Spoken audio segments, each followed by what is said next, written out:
Dans le cadre des portes ouvertes des cours Fénelon à Toulon, qui auront lieu samedi 14 octobre 2023 de 9 h à 13 h, nous sommes allés à la rencontre du chef d'établissement Laurence Béraud-Schmitt pour lui poser quelques questions. L'accès aux cours Fénelon a un coût de participation pour les familles. Comment est-il calculé ? Depuis plusieurs années, au cours Fénelon, nous avons souhaité privilégier une contribution des familles qui s'appuie sur le quotient familial. Alors déjà, je voudrais une autre légende urbaine. Les enseignants dans un établissement privé catholique comme le cours Fénelon, sous contrat d'association avec l'État, ne sont pas payés par les familles. C'est bien l'État, l'Éducation nationale, qui est leur employeur et qui prend en charge le salaire.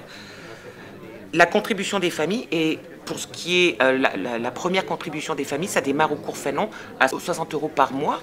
Elle va servir à quoi? Elle va servir déjà à payer tous les bâtiments, tous les fluides, les assurances et ensuite les personnels, notamment par exemple l'importante vie scolaire, puisque nous avons une quinzaine d'éducateurs en vie scolaire. Donc ce sont ces projets spécifiques qui sont pris en charge et uniquement pris en charge par la contribution des familles. En 2023, les cours Fénelon ont connu un taux exceptionnel de bons résultats au bac. 99% au bac général, 100% au bac ST2S, dont 69% de mentions. Comment expliquez-vous ces bons résultats? De bons résultats aux examens, j'en suis heureuse. Cela veut dire que derrière, il y a toute une équipe d'enseignants, d'éducateurs qui accompagnent, qui passe du temps, qui est présent, qui répond aux questionnements des élèves, qui ne les lâche pas. Et un élève qui va rentrer pour ce qui est du lycée, de la seconde, et qui va poursuivre sa scolarité en première et en terminale, pendant ces 3 années de lycée chez nous, aura un accompagnement particulièrement sur la méthodologie. Et au bout du compte, c'est ça qui va rester dans la poursuite des études après le bac. Ils auront leur bac, 80% de réussite attendue au niveau national. Ils auront leur bac. En revanche, c'est est-ce qu'ils vont pouvoir tenir dans les études supérieures? Je peux affirmer, en m'appuyant sur les retours de nos propres élèves qui sont maintenant dans le post-bac, que la méthodologie, ils l'ont. La filière ST2S, qui bénéficie d'un encadrement de haute qualité, offre des débouchés certains sur le social, la santé, le médical, la psychologie et le sport. Ça veut dire qu'un diplôme ST2S Made in Fénelon, c'est un gage de rigueur? Toutes les formations au cours Fénelon, c'est, j'ai envie de dire, gage de rigueur. Mais est-ce qu'on peut dire plus ou moins que dans d'autres établissements? Je pense que tous les enseignants de France font le même métier avec la même exigence, c'est-à-dire c'est de la réussite de leurs élèves. Pour en revenir à la filière ST2S, j'aime à dire que c'est la filière scientifique au grand cœur. Elle existe depuis plusieurs années au cours Fénelon, santé sociale. Derrière, ce sont alors des formations avec des effectifs plus réduits, comme toutes les filières technologiques en France, ce qui permet un accompagnement au plus près des élèves, mais effectivement avec peut-être une spécialité au cours Fénelon, un partenariat depuis 2 ans, 3 ans maintenant avec l'Urapeda. Donc nos élèves sont préparés aux certifications dans la langue des signes. Il y a aussi en première puis en terminale ST2S des propositions très concrètes qu'ils pourront mettre après en exergue sur leur CV, comme déjà de premières expériences semi-professionnelles. Donc oui, une formation qui est importante au cours Fénelon et qui a, je pense, transformé aussi le cours Fénelon depuis qu'elle existe ici. Au cours Fénelon, vous parlez de bienveillance dans l'encadrement des élèves. Pouvez-vous développer? J'aime à dire que nous avons une phrase que notre fondateur se plaisait à donner à ses enseignants et ses éducateurs il y a 150 ans.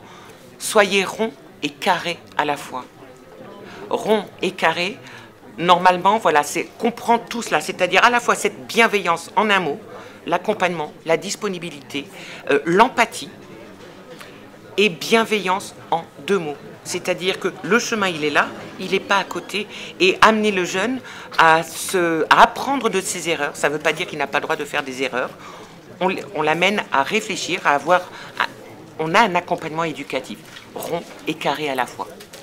Depuis 2017, l'établissement a la certification E3D en développement durable. Ça se traduit comment concrètement? Et nous avons depuis cette date-là des éco-délégués qui sont élus chaque année, des adultes de l'établissement qui s'impliquent dans cette démarche de développement durable et d'une manière beaucoup plus globale, sur tout le fonctionnement et sur tout l'immobilier, tout est pensé en fonction de cette maison commune que nous devons tous préserver.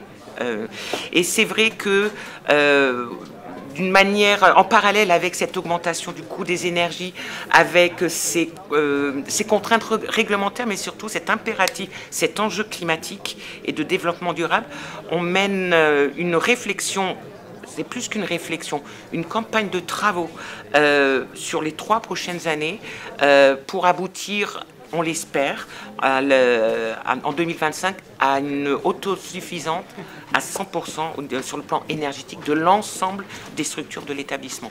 Donc par exemple, aux vacances de la Toussaint, là, nous avons déjà une première étape de pose de panneaux photovoltaïques sur des toitures pour abriter aussi les élèves, mais été prochain, une campagne de travaux peut-être plus importante pour faire, on espère que le permis aboutira, par exemple une verrière en photovoltaïque de 800 mètres carrés.